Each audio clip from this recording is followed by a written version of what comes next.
嗨，大家好。今天我准备跟大家介绍一下我在第二次 demo 制作中呢，用这个 vGraph 制作的一个特效效果。这个效果是一个从飞船上发射出的扫描光线来扫描神庙内部的这个样子。这个效果呢有几个要求。首先，这个扫描的这个射线线条本身的视觉效果不受距离的影响，就是无论远近都不会影响观看的这个效果。其次，这个扫描射线落在物体上呢，就能够终止，并且在这个物体表面上面投射出这个扫描线，意味着这个扫描射线的射程呢，必须能够根据被扫描物体的外形变动。所以呢，根据这两个要求，我打算使用 vGraph 里面的这个 line 的这个效果。同时呢，我还得创建一个和模型本身的这个几何体完全吻合的一个 collision。也就是我要用到的这个 Unity 自带的这个 SDF 的这个功能呢，来制作一个符合要求的碰撞体。这个碰撞体就会让我获得我需要的模型表面任意点的这个坐标信息。那么首先我要进行对探测射线的出发点位置和终结点位置进行设置。这一块功能呢，我在第一个 Context Group 里面进行设定。我在这里得解释一下，这个功能其实我是通过从一个出发点的位置向指定位置就是其实是一块我想要的一块区域，随机发送一定量的粒子。当这个粒子呢就是撞击到我前面制作好的这个 collision 之后呢，它就会立刻死亡。死亡以后呢，我就能够获得这个终结点的位置。我先设定我先在这里呢设定每秒发射513个粒子。然后呢，在这个初始化的这个模块里面呢，设置好一个可以自定义位置的 position 来作为射线的这个起始坐标。接下去呢，我就是要来设定像这个区域的这个位置呢，来发射这个粒子。那么我先通过指定一个坐标来作为这一块长方形的扫描区域的中心坐标点。就是这个我可以自己输入数值的这个 Scan Area Transform 001的 property， 然后呢，我的扫描区域呢将就以这个自定义的这个坐标呢为中心，在这个 Z 轴上面来回循环往复的变动坐标，来模拟探测射线反复扫描的这个效果。而同时呢，我还要在 X 轴上呢维持一定宽度范围的这个坐标。我们先看看 X 轴上的这个数值怎么处理。我在以这个区域中心坐标点为中心的 X 轴数值上呢，给它增加一个-3.3到3.3的一个随机值，这样呢，我就获得了一个以这个区域 center 为中心坐标的这个 X 轴上一个宽度约为6.6的宽度的随机 X 轴上的坐标值了。然后我说一下，我在这里加了一个 periodic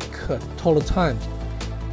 只是为了在这个2秒时间内呢，进一步的增加 X 坐标的这个随机性。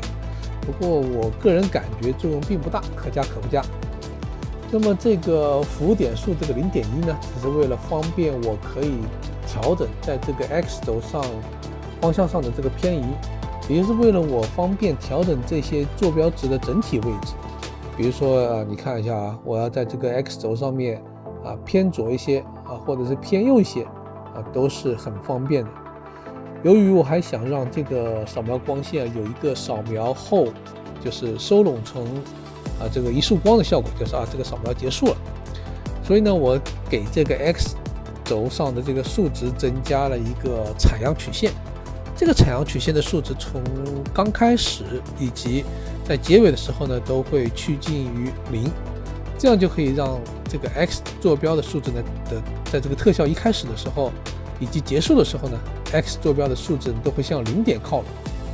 而这个中间阶段呢就是正常展开的，就这样能够达成一个光展开或者是收拢消失的一个效果。接下来呢，我就看一下这个 Z 轴上的数值去怎么处理。在 Z 轴上的这个数值呢，我要给它一个类似于 sin 的一个波动变化的一个效果我需要在 Zito 上面的坐标变化呢，是在以扫描区域中心为0点的基础上面呢，做一个宽度约为 4.2 的一个循环变化，就是它的数值有一个 4.2 的一个数值变化。我同样通过采样曲线获得了一个从负 2.1 到正 2.1 的循环变化数值区间。同样呢，这个 random float 也是为了增加一个随机值，就它可以呢，就是让这个扫描光线呢不要排布的笔笔直直的啊，稍微增加一些前后的位置变化。这个 float 0也同样是为了方便我调整位置偏移。最后我把这些数值再合并成这个 position 的数值，就获得了一个有一定随机性的一条窄窄的宽度的，不停的在 Zito 上面方向上面呢来回移动的坐标值的集合。当我将这些坐标去 subtract， 就是减去这个方向坐标的时候呢，我就获得了一个有方向性的一个发射的一个向量。我们可以看到，这个要是正常显示的话，是无数的粒子从这个我设定的这个发射位置发射向了我设计好的随机终点这个坐标。现在呢，我要开始设置一些 collision。我预先制作好了要扫描的这个神庙里的棺材模型的 SDF， 把它放到这个 collision shape SDF 的 block 里面。然后呢，我还增加了一个 collision shape plane，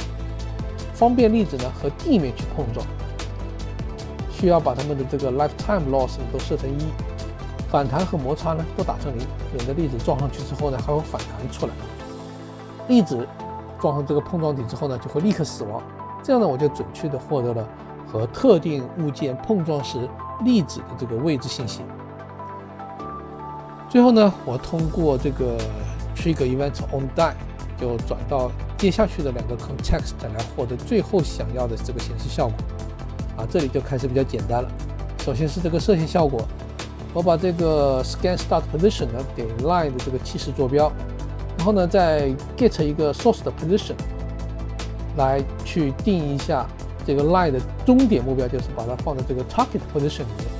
最后直接用这个 line 效果去显示以后呢，就获得了我想要的这个射线效果。在获得射线效果之后呢，接下去我要做的就是投射在物体表面的这个扫描线效果。这一部分也是很简单。